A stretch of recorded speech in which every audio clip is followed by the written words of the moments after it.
یہ لشکر خداوند یسوع مسیح کے منہ کے دم سے بنا ہے۔ جب خداوند یسوع مسیح نے حکم کیا تو یہ سب چیزیں بن گئی،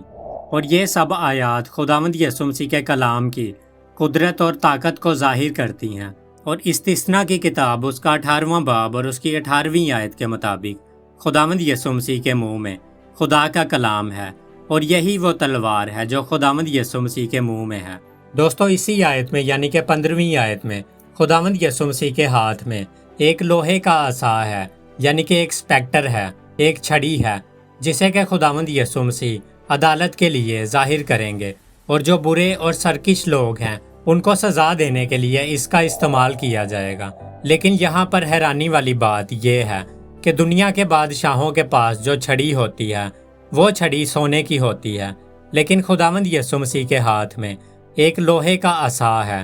جس سے کہ وہ ان لوگوں کو کنٹرول کریں گے جو کہ قانون کی پابندی نہیں کرتے۔ اور یہی ہمارے خداوند یسوع مسیح کی خاصیت ہے کہ خداوند یسوع مسیح دوسرے بادشاہوں کی طرح نہیں جو کہ اپنی شان و شوکت کے اوپر غور کرتے ہیں، بلکہ خداوند یسوع مسیح کے بارے میں لکھا ہے کہ وہ راستی کے ساتھ انصاف اور لڑائی کرتا ہے۔ اور اس آیت میں خدا کے حوض میں انگور روندنے کے بارے میں بھی لکھا گیا ہے۔ اور دوستو، حوض سے مراد خدا کے قہر کی جگہ، اور انگور سے مراد دنیا کی قومیں یعنی کہ نیشنز ہیں، اور انگور روندنے سے مراد قوموں کو تباہ کرنا ہے، یعنی کہ نیشنز کو ڈسٹروئے کرنا ہے، جو کہ خداوند یسوع مسیح اپنی سیکنڈ کمنگ میں ان 10 قوموں سے اور مخالف مسیح سے لڑیں گے جو کہ مخالف مسیح کے ساتھ مل کر اسرائیلیوں کے ساتھ جنگ کرتے ہوں گے۔ اور انگور روندنے کے بارے میں بائبل مقدس میں اور بھی بہت سے ریفرنس ہیں، مثلاً مکاشفہ کی کتاب اس کا 14واں باب اس کی 19ویں آیت سے 20ویں آیت تک، اور پھر یوسایہ کی کتاب چیپٹر نمبر 63 ورس نمبر 3 اور 4، اور پھر یویل نبی کی کتاب اس کا 3 باب اور اس کی 13ویں آیت میں لکھا ہے۔ آپ ان ورسز کو اپنے طور پر بھی ضرور پڑھیے گا۔ اور مکاشفہ کی کتاب اس کا 19واں باب اور اس کی 16ویں آیت میں خداوند یسوع مسیح کا نام خداوندوں کا خداوند اور بادشاہوں کا بادشاہ ہے، جو ان کی پوشاک یعنی ان کے لباس اور ان کی ران پر لکھا ہوا ہے، تاکہ لوگ خداوند یسوع مسیح کو جانیں۔ بہت کم لوگ خداوند یسوع مسیح کو اس طرح جانتے ہیں کہ وہ ان کی زندگی کا بادشاہ بن جائے، اور خدا چاہتا ہے کہ مسیح کی دوبارہ آمد کے منظر کی آخری آیت میں سب لوگ مسیح کو جان لیں، کیونکہ زمین پر لوگ مسیح کو نہیں جانتے تھے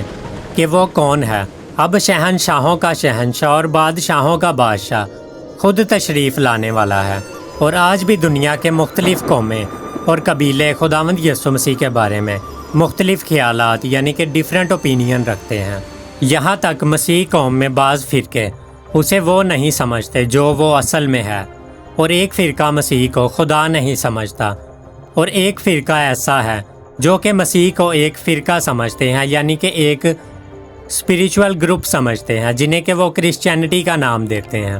اور ان میں ایک گروپ ایسا ہے کہ جو خداوند یسوع مسیح کو ایک سوشل ورکر اور ایک ایتھیکل ٹیچر سمجھتے ہیں، اور کمیونسٹ لوگ اسے ایک وہم پرستی سمجھتے ہیں۔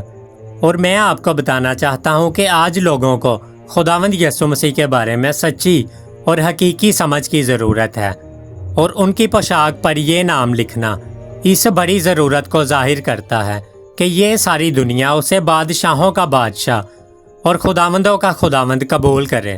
اور یہودیوں نے صلیب پر کتبہ تو لگا دیا تھا کہ وہ یہودیوں کا بادشاہ ہے، لیکن اسے تسلیم نہیں کیا تھا، یعنی اسے مانا نہیں تھا۔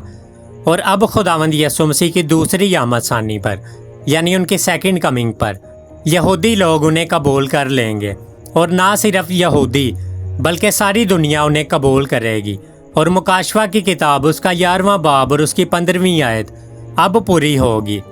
کہ خداوند ساری دنیا کا بادشاہ ہوگا۔ اور دانییل نبی کی کتاب اس کا 7واں باب اور اس کی 13ویں اور 14ویں آیت بھی اب پوری ہوگی کہ سب لوگ اور امتیں اور اہل لغت اس کی خدمت گزاری کریں گے، اور وہ ہمیشہ تک ان پر راج کرتا رہے گا، اور اس کی بادشاہی کبھی ختم نہیں ہوگی۔ یہ ایٹرنل کنگڈم ہے جس میں خداوند یسوع مسیح اپنے تخت پر بیٹھ کر عدالت کرے گا اور اچھے اور برے کو الگ کرے گا۔ برے لوگوں کو تو وہ آگ اور گندک کی جھیل میں ڈالے گا جہاں ان کا کیڑا نہیں مرے گا، اور ان کی آگ نہیں بجھے گی، اور وہ ہمیشہ تک شیطان اور اس کے فرشتوں کے ساتھ جلتے رہیں گے۔ وہیں دوسری طرف جن لوگوں نے اچھا کام کیا ہوگا ان کو خداوند یسوع مسیح انعام بھی دے گا۔ اور اب فیصلہ آپ نے کرنا ہے کہ آپ لوگ کہاں جانا چاہتے ہو۔ اچھے کام کرو گے تو اچھی جگہ ملے گی، اور اگر برے کام کرو گے تو بری جگہ ملے گی۔